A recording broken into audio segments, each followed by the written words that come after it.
삶은 인간이 태어나서 죽기까지 지속되는 생존과 활동의 총체다. 단순히 숨을 쉰다는 생물학적 사실에서 출발하지만 그것이 어떤 의미를 갖는가 하는 문제는 동서고금의 철학, 문학, 민중의 언어 속에서 끊임없이 탐구되어 왔다. 이번 시간에는 어휘와 어록, 격언과 속담을 통해 삶이라는 주제를 다각도로 살핀다. 취생몽사라는 말이 있다. 취할 취, 날생, 꿈몽, 죽을 사, 술에 취한 듯, 꿈을 꾸듯 아무 뜻도 이룬 일도 없이 한평생을 흐리멍덩하게 살아감을 이르는 말이다. 이 표현은 삶의 반면교사로 기능한다. 무엇이 되었든 삶에는 의식적인 자각이 전제되어야 한다는 것을 역설적으로 보여준다. 소크라테스는 이렇게 말했다. 사는 것이 중요한 문제가 아니라 바로 사는 것이 중요한 문제다. 이 문장은 생존의 사실 자체보다 삶의 질과 방향을 문제 삼는다. 단순한 생존과 올바른 삶 사이의 거리를 지적하는 이 명제는 이후 서양 윤리학의 핵심 물음 가운데 하나가 되었다. 동양에서도 같은 문제를 다른 언어로 제기했다. 조문석사라는 말이 공자의 논어에 등장한다. 아침에 참된 이치를 들어 깨달으면 저녁에 죽어도 여한이 없다는 뜻으로 짧은 삶이라도 값있게 살아야 함을 이른다. 삶의 길고 짧음이 아니라 그 내용의 충실함을 기준으로 삼는 관점이다. 괴테는 서동시집에서 이렇게 썼다. 삶의 기쁨은 크지만 자각 있는 삶의 기쁨은 더욱 크다. 소크라테스의 물음이 윤리적 방향을 가리켰다면 괴테의 마른 삶을 의식적으로 체험한다는 것이 그 자체로 한층 높은 차원의 기쁨임을 말한다. 취생몽사와 정반대되는 삶의 태도가 여기서 언명된다. 절처봉생이라는 말이 있다. 막다른 궁지에 몰린 끝에 도리어 살 길이 생김을 이룬다.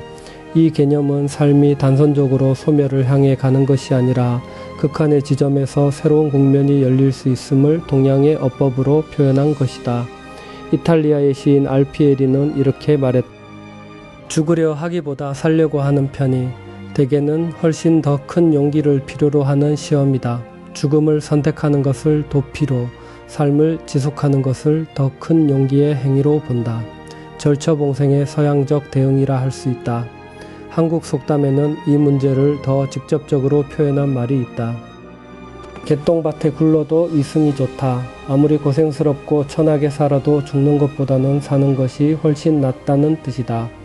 격식 있는 철학적 언어와 달리 민중의 언어는 삶에 대한 본능적 집착을 가감없이 드러낸다. 또 다른 한국 속담도 같은 방향을 가리킨다. 산 개가 죽은 정승보다 낫다. 천하더라도 살아있는 것이 죽어있는 것보다 낫다는 말이다. 죽은 뒤의 지위나 명예가 살아있는 현재의 비천함을 보상하지 못한다는 것이다. 거꾸로 매달아도 사는 세상이 낫다. 역시 한국 속담이다. 아무리 고생스럽더라도 죽음보다는 삶이 훨씬 낫다는 말로 앞에 두 속담과 동일한 정서의 다른 표현이다. 세 속담이 공통으로 말하는 것은 삶에 대한 무조건적 긍정이다. 조건이 갖춰져야 살 가치가 있는 것이 아니라 살아있다는 사실 자체가 죽음보다 낫다는 인식이다. 몽고 격언에는 이런 말이 있다. 100년 이상 사는 사람은 없다. 단순한 사실 진술처럼 보이지만 이 격언이 함축하는 바는 삶의 유한성이다. 누구에게나 동등하게 주어진 이 한계 앞에서 삶을 어떻게 대할 것인가 하는 물음이 배경에 깔려있다. 쇼펜하우어는 이 유한성을 철저히 비관적으로 바라보았다. 살려는 의지의 가장 완전한 현상은 인간이라는 정교하고 복잡한 유기체 속에 나타나 있지만 이것 역시 티끌이 되어 없어지고 만다. 살려는 의지의 모든 노력이 본질적으로 허무라는 것, 이것이 시간을 초월해 진실한 대자연의 소박한 고백이다. 삶을 향한 의지가 아무리 강렬해도 허무라는 결론에 귀결된다는 것이 쇼펜하우어의 판정이다. 시문은 몽유병자의 일기에서 이렇게 썼다. 지식이란 결국 니힐리즘을 낳고 만다. 그러나 생활은 어디까지나 맹목적으로 우리의 본능을 채찍질한다. 연자매를 돌리는 눈가린 당나귀처럼 고생을 뱅뱅 돌리다 한 줌 흙을 뒤집어 쓰고 끝장을 내것만 그래도 살고 싶다. 어쨌든 오래 살아보고 싶다. 쇼펜하우어의 허물원을 인지하면서도 그 인지를 넘어서는 삶의 욕망을 고백한다. 지식이 결론짓는 허무와 본능이 요구하는 삶의 의지 사이의 분열이 이 문장에 선명하게 새겨져 있다. 루터는 삶과 죽음의 공존을 이렇게 표현했다. 우리의 삶은 삶의 한복판에 있으면서도 죽음에 둘러싸여 있다. 삶이 독자적으로 성립하는 것이 아니라 항상 죽음을 배경으로 한다는 인식이다. 노발리스는 단편에서 이 관계를 더 정교하게 분석했다. 삶은 죽음의 출발이다. 삶은 죽음을 위해서 있다. 죽음은 끝이자 시작이며 분리인 동시에 한층 밀접한 자기 결합이다. 죽음에 의해서 환원은 완성된다. 삶과 죽음을 대립으로 보지 않고 하나의 순환 과정으로 파악하는 낭만주의적 시각이다. 토마스 만은 마의 산에서 같은 주제를 다른 각도로 제시했다. 죽음의 모험은 삶 속에 있으며 그것이 없으면 삶은 삶이 되지 않는다.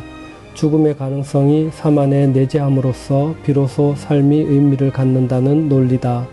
지레주스는 유랑의 천사에서 이렇게 말했다.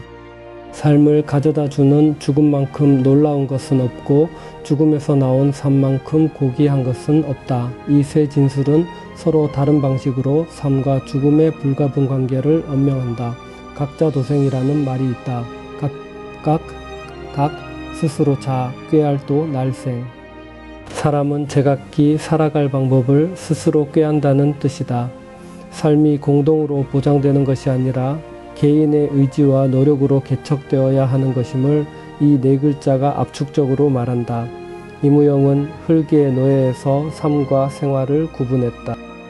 산다는 말은 막연히 살아있는 사람의 생을 뜻하고 생활한다는 말은 그저 살아있는 사람이 아니라 그 어떤 난관이라도 돌파하면서까지 살려고 노력하는 사람의 생을 뜻한다.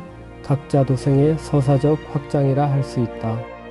생존과 생활 사이의 질적 차이를 언어로 구분해낸 것이다. 여부리는 여시춘추에서 이렇게 말했다. 삶을 지나치게 중히 여기지 말라. 삶을 지나치게 중히 여기면 도리어 일을 가벼이 하게 된다. 집착이 오히려 그 대상을 손상시킨다는 역설이다. 삶에 대한 과도한 집착이 삶을 왜곡한다는 경고다. 밀턴은 신라곤에서 이렇게 말했다. 생명을 지나치게 사랑하지도 말고 미워하지도 말라. 사는 데까지 잘 살아라. 그 길고 짧음은 하늘에 맡기라. 여부리와 방향이 닿아 있다. 집착도 혐오도 아닌 담담하게 최선을 다하되 결과를 통제하려 들지 말라는 것이다. 장자는 장자 지락편에서 이렇게 말했다. 삶이란 근심과 함께 있는 것이다. 삶과 근심은 분리할 수 없다는 선언이다. 근심 없는 삶을 이상으로 삼는 것이 아니라 근심을 삶의 구성 요소로 받아들이는 태도가 여기에 있다. 아미엘은 일기에서 이렇게 썼다. 나의 지친 마음이여, 산다는 것은 얼마나 어려운 일인가. 장자의 진술이 철학적 분석이라면 아미엘의 문장은 그 어려움을 몸으로 겪는 자의 탄식이다. 같은 내용이 관찰자의 언어와 당사자의 언어로 각각 표현된다. 톨스토이는 참회록에서 이렇게 썼다. 삶의 의문에 대한 나의 탐구는 마치 깊은 숲속에서 길을 잃은 사람이 겪는 것과 똑같은 경험이었다. 삶의 의미를 찾으려는 행위 자체가 방향을 잃은 방황과 같다는 고백이다. 삶의 물음이 답을 내지 않는다는 사실 자체가 하나의 탐구 결과로 제시된다. 카미는 안과 겉에서 이렇게 말했다. 삶의 절망 없이는 삶의 사랑도 있을 수 없다. 절망이 사랑의 전제라는 이 명제는 삶의 고통과 사랑이 서로를 가능하게 한다는 논리다. 고통 없는 긍정은 공허하고 절망을 통과한 사랑만이 실질적이라는 것이다. 아미엘은 일기의 다른 대목에서 이렇게도 말했다. 산다는 것은 날마다 무너지고 새로워지는 것이며 또한 자기를 재발견하고 회복하는 것이다. 앞서 탄식한 삶의 어려움을 넘어 그 어려움의 구조를 분석한 문장이다. 무너짐과 회복이 교대하는 것으로 삶을 정의한다. 니체는 즐거운 지식에서 이렇게 말했다. 산다는 것은 무엇인가? 산다는 것은 죽어가는 것 같은 것을 끊임없이 자기로부터 떼어내는 일이다. 삶을 수동적 상태가 아니라 능동적 행위로 정의한다. 낡고 죽어가는 것을 지속적으로 탈각하는 과정이 삶이라는 것이다. 헬렌 켈러는 삶과 죽음의 관계를 이렇게 보았다. 죽음을 두려워하는 사람을 나는 이해할 수가 없다. 삶이란 뒤엉키고 갈라지는 것이어서 죽음보다 더 잔인하기도 하다. 도리어 죽음은 뒤엉켰던 것이 모여 화해하는 영원한 하나의 삶이다. 삶의 잔인함을 냉정하게 인정한 위에서 죽음을 화해와 통합의 공간으로 재정의한다. 매트를 링크는 이렇게 말했다.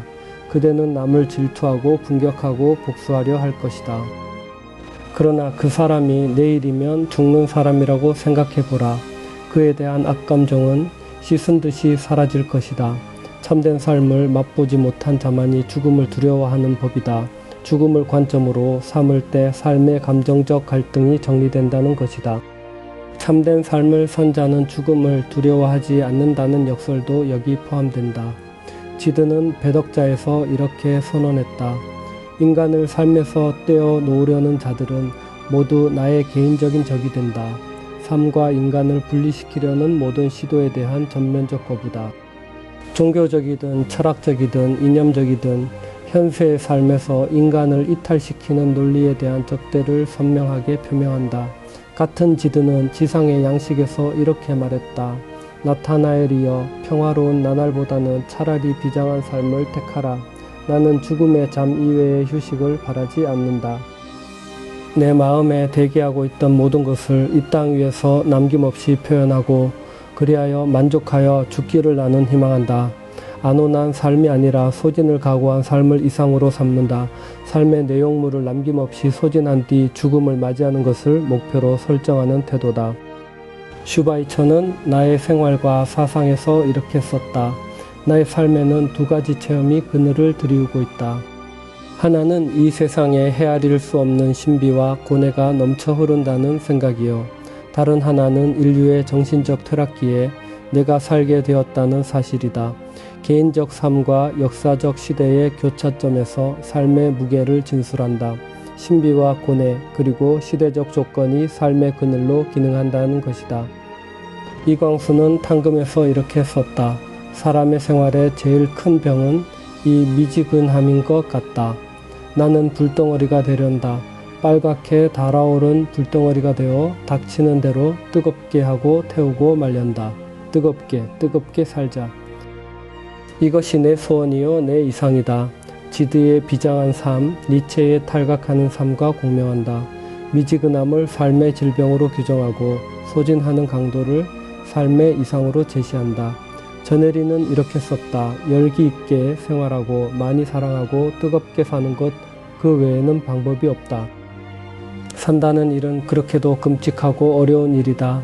그러나 그만큼 더 나는 생을 사랑한다, 집착한다, 어려움과 사랑을 동시에 고백하는 이 문장은 카미의 절망과 사랑의 역설과 구조적으로 닮아있다. 삶이 끔찍하기 때문에 더욱 집착한다는 논리다.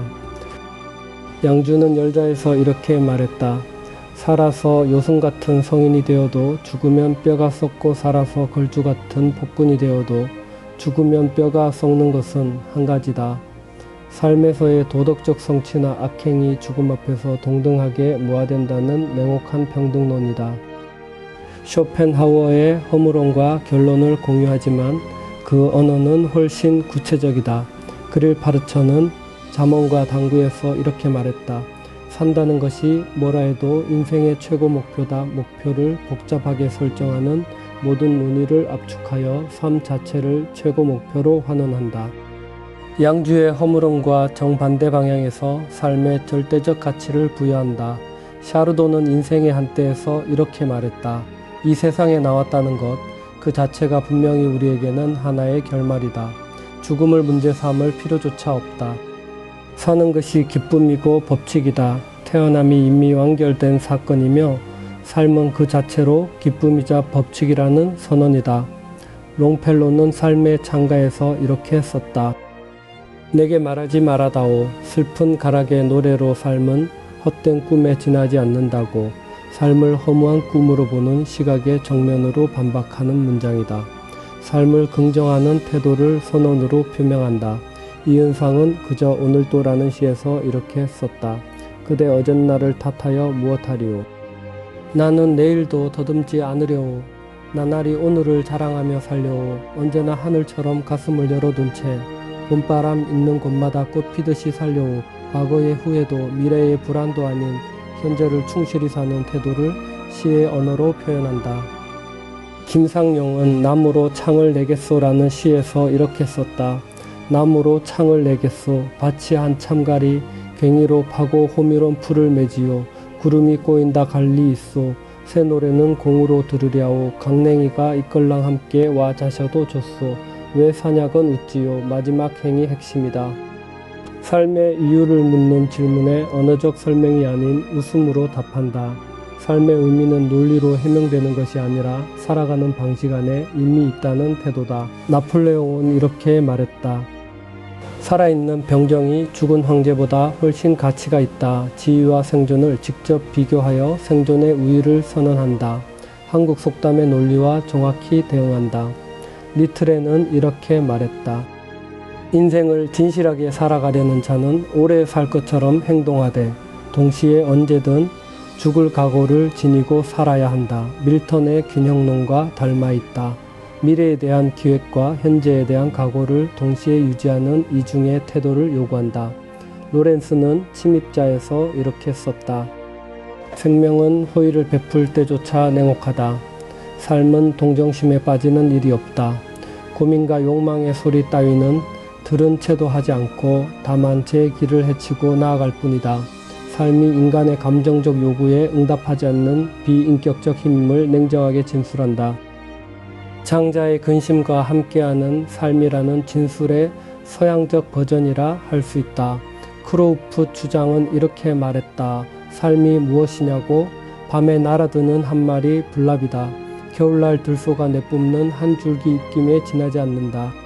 풀밭을 지나가는 조그마한 그늘처럼 해가 지면 따라서 사라지는 하찮은 것이다. 삶의 덧없음을 자연의 이미지로 표현한다. 쇼펜하우어의 허물론이 철학적 추론이라면 크로우풋의 말은 자연 관찰에서 나온 시적 진술이다. 캐스트너는 파비안에서 이렇게 썼다. 삶을 사랑하면서도 삶과 심각한 관계를 맺지 않으려는 것은 어쩌면 죄일는지도 모른다. 삶을 좋아하면서 그것을 가볍게 다루는 태도를 윤리적 문제로 제기한다. 소크라테스의 바로 사는 것의 문제, 이무영의 생활과 산다의 구분과 같은 방향에 있다. 김태길은 웃는 갈대에서 이렇게 썼다. 생활 속에서 사색하며 생의 신비를 더듬는 일은 철학자에게만 맡겨진 일이 아니다. 그것은 도피가 아니라 마음의 도전이다. 회의와 허무의 수풀을 헤치고 나온 사람만이 투명하게 생을 바라보고 생의 새로운 국면을 열어나갈 수 있다. 삶의 의미를 탐구하는 행위 자체를 적극적 실천으로 자리매김한다. 회의와 허물을 통과해야만 삶이 투명하게 보인다는 것, 이 과정이 일부 전문가의 전유물이 아니라는 것이 이 문장의 핵심이다. 부시키는 삶이 그대를 속일지라도라는 시에서 이렇게 썼다. 삶이 그대를 속일지라도 슬퍼하거나 노하지 말라. 슬픔의 날을 참고 견디면 머지않아 기쁨의 날이 오리니 마음은 미래에 사는 것, 현재는 언제나 슬픈 것, 모든 것은 순식간에 지나가고 지나간 것은 다시 그리워지나니 삶이 기대를 배신한다는 사실을 전제로 깔고 그럼에도 지속하는 것의 논리를 제시한다. 현재의 슬픔이 미래의 그리움으로 전환된다는 시간의 역설이 삶의 위안으로 기능한다. 삶은 단순한 생존의 사실이 아니다. 동서고금의 언어는 삶을 허무와 용기, 고통과 사랑, 소진과 회복이 교차하는 복합적 과정으로 기술해왔다. 조문석사가 짧은 삶의 내용을 물었고 취생몽사가 내용 없는 긴 삶을 경계했으며 절처봉생은 극한에서도 살 길이 열린다고 말했다. 이 세 개념이 삶에 대한 동양적 사유의 핵심 축을 이룬다. 그 모든 진술 가운데 김상용의 마지막 행은 가장 압축적이다. 삶의 이유를 묻는 질문에 그는 이렇게 답했다.